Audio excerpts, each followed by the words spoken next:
आपण पाहत आहात कराड टुडे न्यूज।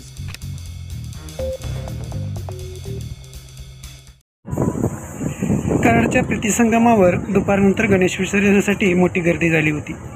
घरगुती गणेश मूर्तीसह सार्वजनिक गणेश मंडळांच्या कार्यकर्त्यांनी मोठ्या उत्साहात मिरवणुकीने येऊन प्रीतिसंगमावर गणेश विसर्जन केले।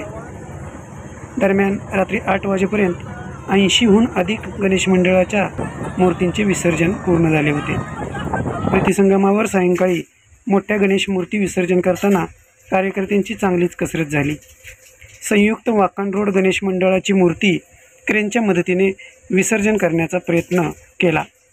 याचवेळी खंडोबानगरच्या सत्कार गणेश मंडळाच्या मोठ्या गणेश मूर्तीचे विसर्जन झाल्यानंतर त्यांच्या मदतीने संयुक्त वाकण रोडची मूर्ती विसर्जन करण्यात आली।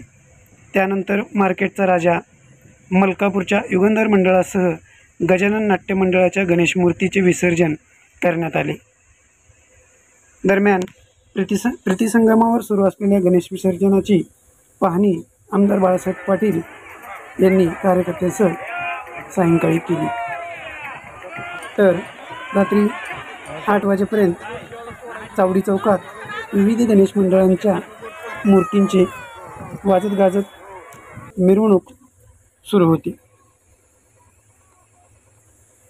8 वाजेपर्यंत 80 गणेश मंडळांच्या मूर्तींचे मिरवणुकीने येऊन विसर्जन झाले होते। कराडच्या चावडी चौकात गणेश भक्तांचे स्वागत करण्यासाठी कराड नगर परिषदेचे मुख्याधिकारी शंकर खंदारे, नगर अभियंता RD गायकवाड, आरोग्य अभियंता गिरीश काकडे यांच्यासह माजी नगरसेवक यावेळी उपस्थित होते।